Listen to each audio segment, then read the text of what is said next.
Online ক্লাসে বিয়ালকদের উচ্চ বিদ্যালয়ের পক্ষ থেকে আমি মোহাম্মদ নাসিমুল ইসলাম, সহকারী শিক্ষক বিজ্ঞান, আপনাদের জানাই সুস্বাগতম এবং সালাম। আসসালামু আলাইকুম ওয়া রাহমাতুল্লাহ। প্রিয় শিক্ষার্থীরা, তোমরা কেমন আছো? আশা করি ভালো আছো। ভালো থাকো, সুস্থ থাকো, ঘরে থাকো, করোনাকালীন সময়ে স্বাস্থ্যবিধি মেনে চলো, এই প্রত্যাশায়। প্রিয় শিক্ষার্থী, আমি তোমাদের মনোযোগ আকর্ষণ করছি। আমি পাঠে ফিরে যাই, চলো সবাই আমরা পাঠে ফিরে যাই। আজকের আমার পাঠ সপ্তম শ্রেণী গণিত বিষয় পাটিগণিত অংশের অনুশীলনী 2.1-এর 10 নম্বর অঙ্ক। যদিও এই অঙ্কটা সৃজনশীল বিষয়ে তোমরা পূর্বের ক্লাসে সুস্পষ্ট ধারণা পেয়েছ, আজকে আর ওইদিকে না যাই। যদি তোমরা মনে করো যে সৃজনশীল সম্পর্কে আমাদের জানার দরকার, তাহলে কমেন্ট বক্সে গিয়ে কমেন্ট করো। সামনের ক্লাসে ইনশাল্লাহ এর সমাধান দেওয়া যেতে পারে। প্রিয় শিক্ষার্থী, আমি আজকে যে অঙ্কটা নিয়ে ক্লাস করছি বরাবরের মতোই একটু পড়ি। সবাই মনোযোগ সহকারে লক্ষ্য করো। একজন কৃষক বাগান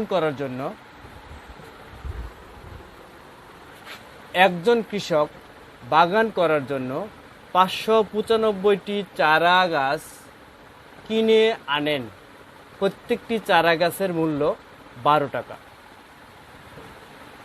তো এই উদ্দীপকের আলোকে যে 3টি প্রশ্ন করা আছে, প্রশ্ন নাম্বার ক, চারা গাছগুলো কিনতে কত টাকা খরচ হয়েছে?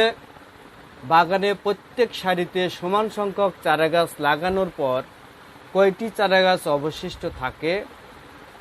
গ, খরচের টাকার সংখ্যা ও চারা গাছের সংখ্যার বিয়োগফলের সাথে কোন ক্ষুদ্রতম সংখ্যা যোগ করলে যোগফল একটি পূর্ণবর্গ সংখ্যা হবে? তো প্রিয় শিক্ষার্থী, আমরা এই 3টা প্রশ্ন সমাধান করার চেষ্টা করব।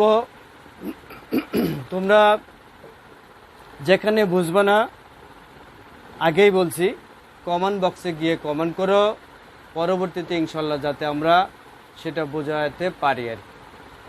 তো সমাধানে চলে যাই, চলো। কর সমাধান। চারা গাছগুলো কিনতে তার কত টাকা খরচ হয়েছে?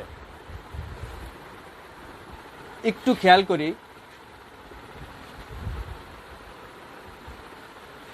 একজন কৃষক বাগান করার জন্য 595টি চারা গাছ কিনে আনে। তাহলে চারা গাছের সংখ্যা 595টি এবং প্রত্যেকটি চারা গাছের মূল্য হলো 12 টাকা। তাহলে চারা গাছের সংখ্যা হচ্ছে 595টি আর প্রত্যেকটি চারা গাছের মূল্য 12 টাকা। সুপ্রিয় শিক্ষার্থী, অঙ্কটা বোঝার জন্য আমি ছোট্ট কয়েকটা উদাহরণ দিব। ধরো একটা চারা গাছের দাম 2 টাকা। একটা চারা গাছের দাম যদি 2 টাকা হয়, তাহলে 2টা চারা গাছের দাম কয় টাকা হবে? নিশ্চয়ই আমরা প্রত্যেকেই বলতে পারবো 2 দুগুণ 4 টাকা, অর্থাৎ 2 গুণ। একটা চারা গাছের দাম যদি 2 টাকা হয়, 5টা চারা গাছের দাম কয় টাকা? সহজে বলতে পারবা 5 দুগুণ 10 টাকা, তার মানে 5 গুণ। তো এরকম যদি 10টা চারা গাছের দাম নির্ণয় করতে বলি, তাহলে 10 গুণ। 20টা চারা গাছের দাম যদি নির্ণয় করতে বলি, তাহলে 20 গুণ। ঠিক অনুরূপভাবে এখানে আছে 595টি চারা গাছ। তাহলে 595 দিয়ে গুণ করলেই অঙ্কের সমাধান পাওয়া যাবে। এই অঙ্কটাকে আমরা অন্যভাবেও করতে পারি, যেটাকে বলে ঐকিক নিয়ম। ঐকিক নিয়মে আমরা এই অঙ্কটা করতে পারি। ঐকিক নিয়ম কি একটু জানে আসি। একটি জিনিসের দাম, ওজন, পরিমাণ নির্ণয় করে নির্দিষ্ট সংখ্যক জিনিসের দাম, ওজন, পরিমাণ নির্ণয় করাকে ঐকিক নিয়ম বলা হয়। চাল করব তো তাহলে আমি আবারও বলি, ঐকিক নিয়ম কাকে বলে তোমরা একটু মনোযোগ সহকারে শোনো।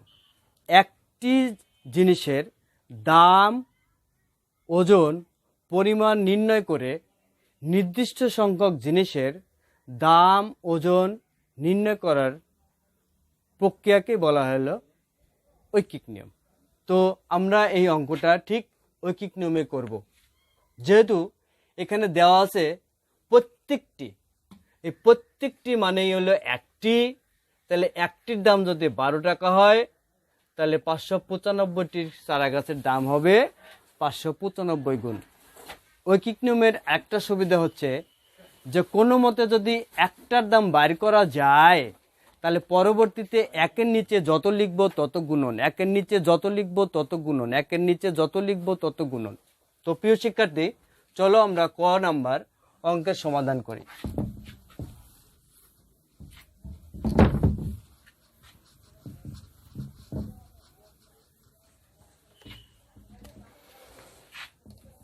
সমাধান: একটি চারা গাছ কিনতে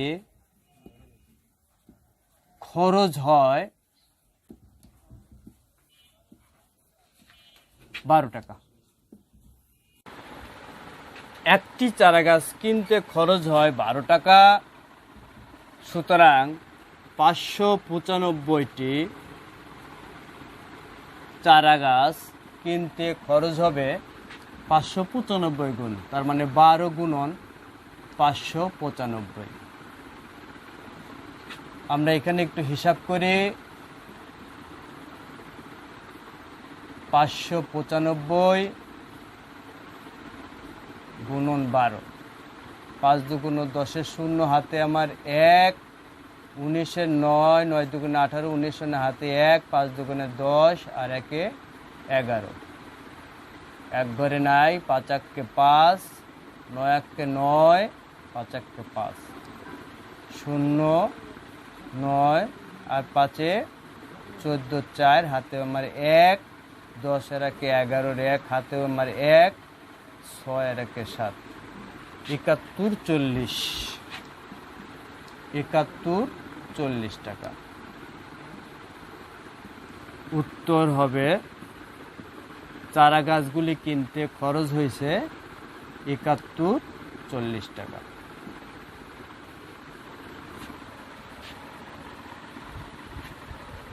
আমরা এবার খর সমাধানে চলে যাব। আর লিখতে হবে খর সমাধানে চলে যাই আমরা। ক্ষয় প্রশ্ন আছে, বাগানে প্রত্যেক সারিতে সমান সংখ্যক চারা গাছ লাগানোর পর কয়টি চারা গাছ অবশিষ্ট থাকবে? সুপ্রিয় শিক্ষার্থী, এখানে বলা আছে সমান সংখ্যক চারা গাছ লাগানোর পর। তো সমান সংখ্যক চারা গাছ লাগানোর পর কয়টি অবশিষ্ট থাকবে?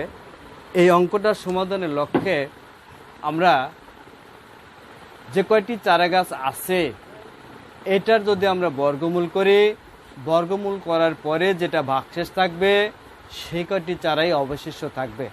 তো চলো প্রিয় শিক্ষার্থী, আমরা 595টি চারা গাছের বর্গমূল করে দেখি। সমাধান: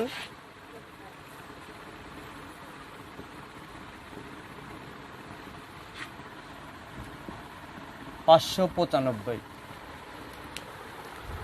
বর্গমূল করার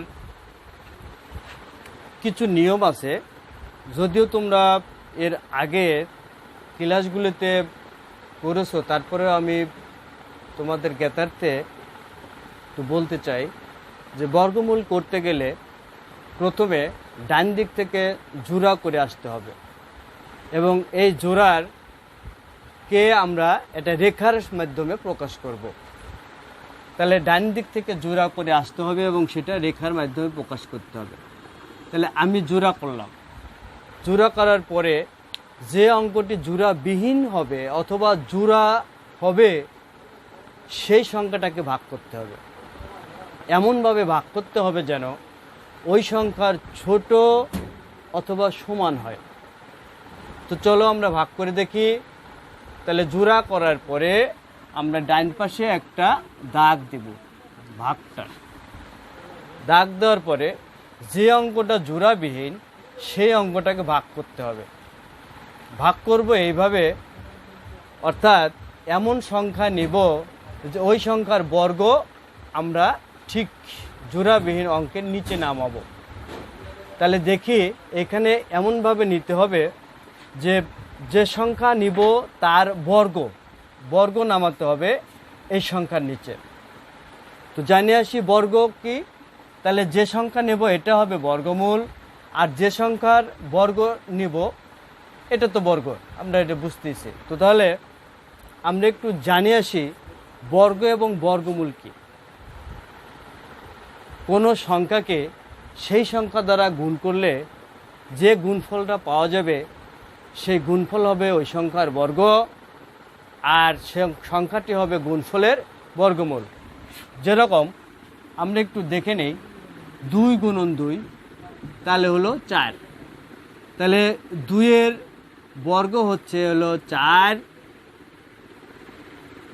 বর্গ হচ্ছে 4, আর 4-এর বর্গমূল হচ্ছে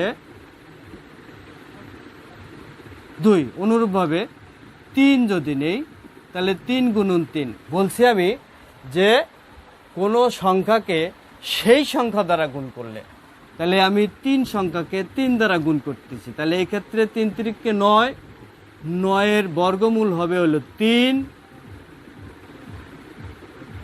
আর 3-এর বর্গ হবে 9। তো দেখি তাহলে আমরা 5, তাহলে 5 সংখ্যাটা আছে, তাহলে 5 কয়বার যায়? একবার যদি দেই, একবার যেহেতু যায় না, একবার একের সাথে 1 গুণ করলে সংখ্যার রাশি কোনো পরিবর্তন হয় না, আমরা 2 নেই, 2 2 4, 3 বার নেই, 3 3কে 9। তাহলে এখানে 9 5-এর চেয়ে বড় হচ্ছে, সুতরাং 3 বার নেওয়া যাবে না, 4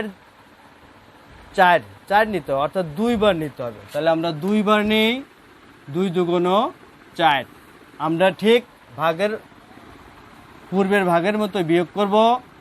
4 আছে কত হলি 5 হয় 1, আর বর্গ মূল করার সময় জোড়া ধরে কাটে আনতে হবে। তাহলে জোড়া ধরে কাটে আনবো, এটা হলো 95, তাহলে 195। এখন কি করব? এখন যে সংখ্যাটা পাওয়া গেল এই সংখ্যার বামে একটা দাগ দেব, এটা অবশ্য ভাগ চিহ্ন।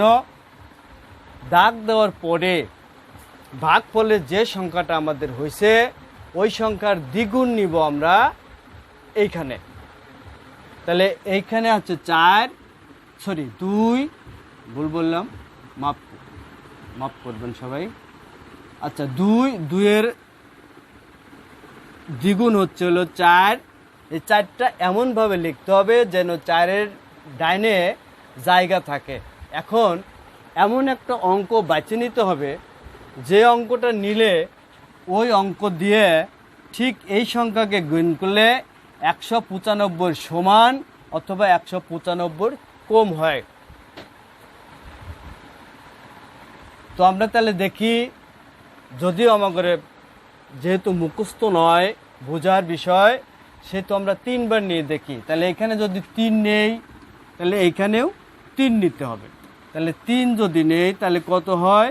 3 3কে 9, 3 4 12, 129। না, মনে হয় আর একবার যেতে পারে। তাহলে আমরা 4 বার যদি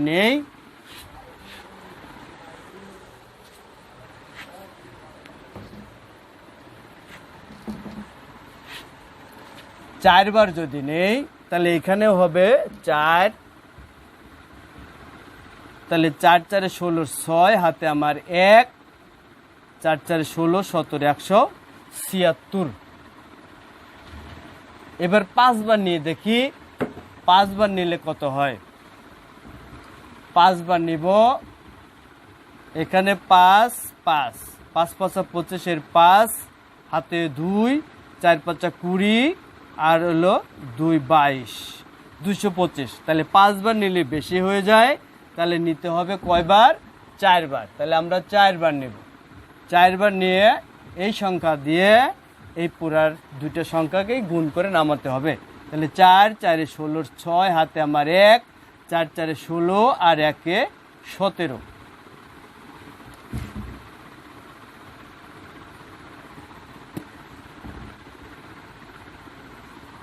বিয়োগ করি। 6 আছে কত হলে 15, 9, হাতে আমার 1, 1 এর সাথে 8, 8 উপরে আছে 9, 9 থেকে 8 বাদ দিলে 1। তাহলে 19টি চারা, 19 অবশিষ্ট থাকলো। তাহলে কয়টি চারা অবশিষ্ট থাকলো? আমাদের উত্তর হবে 19টি চারা অবশিষ্ট থাকলো। উত্তর অবশিষ্ট থাকলো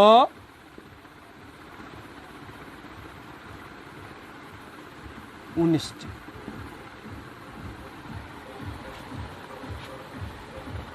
প্রিয় শিক্ষার্থী, 2 নম্বর অঙ্কের সমাধান অর্থাৎ খ নম্বর অঙ্কের সমাধান আমরা করলাম। এখন আমরা গ নম্বর অঙ্কের সমাধানে চলে যাব।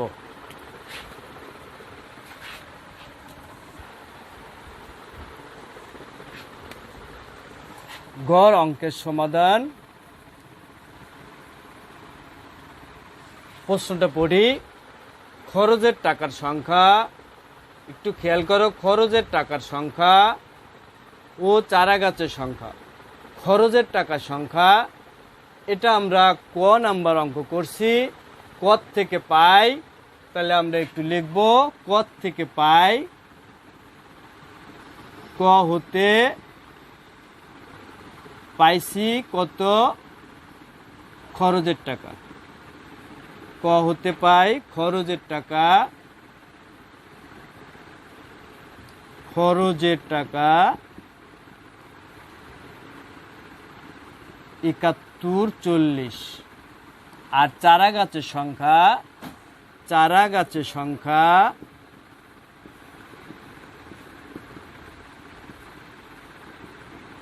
আমার আছে হলো 595। এই দুইটার বিয়োগ ফলের সাথে কোন ক্ষুদ্রতম সংখ্যা যোগ করলে যোগফল একটি পূর্ণবর্গ সংখ্যা হবে? একটু খেয়াল করো, তোমাদের মনোযোগ আকর্ষণ করছি, অঙ্কটা একটু ভালো করে বোঝো।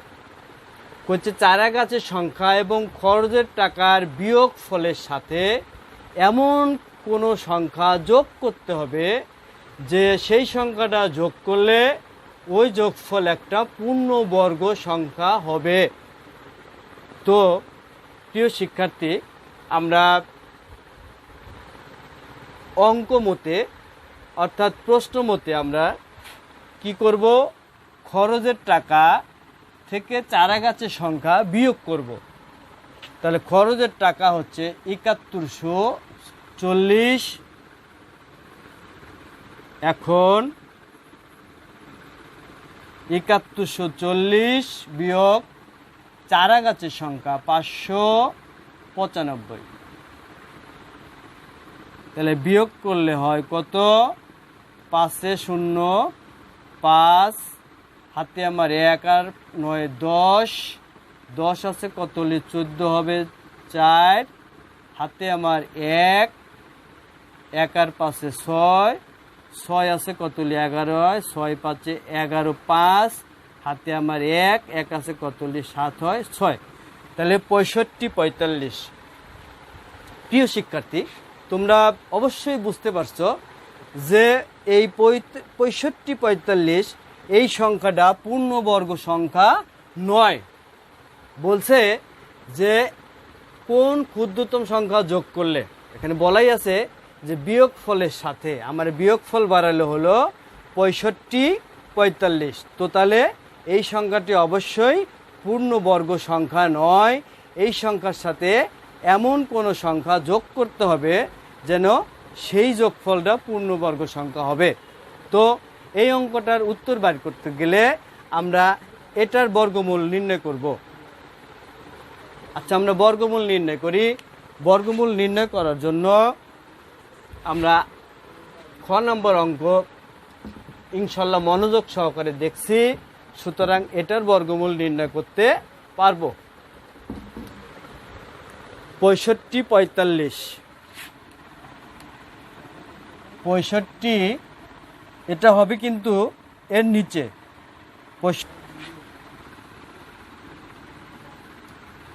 আগের নিয়ম রেখা দিয়ে জোড়া করব।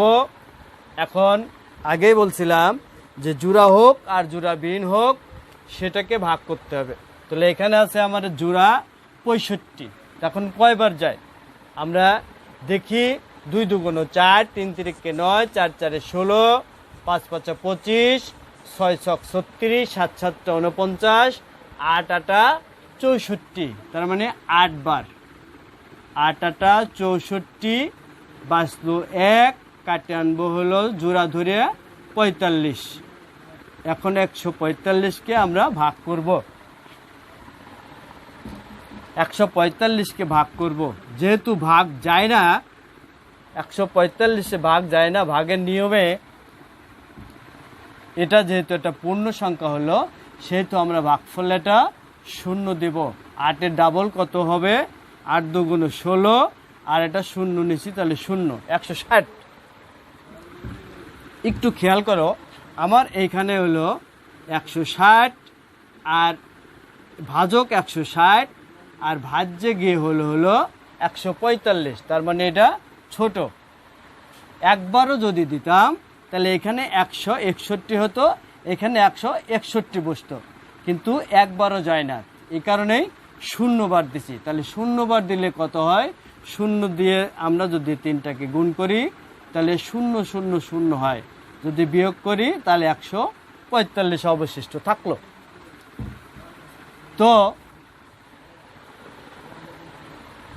শিক্ষার্থী বন্ধুরা, 65 45 পূর্ণবর্গ সংখ্যা নয়।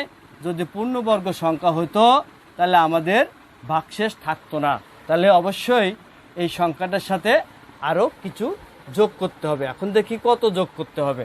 যেহেতু সংখ্যাটি পূর্ণবর্গ নয়, লিখি কি লিখতে হবে? যেহেতু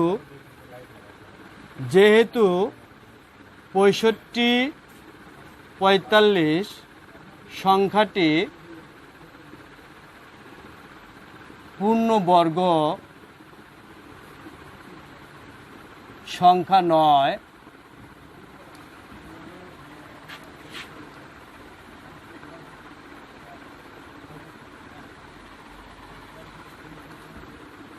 সুতরাং সংখ্যাটির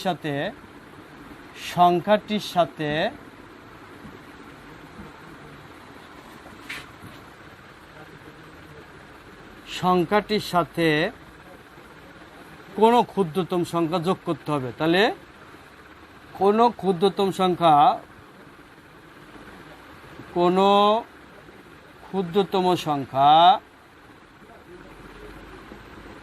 যোগ করলে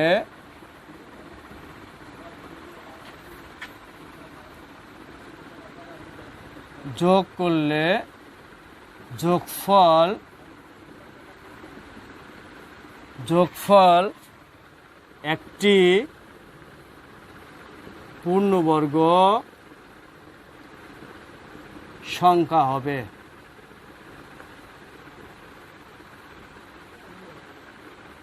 তখন তার বর্গমূল হবে 80 যোগ 1।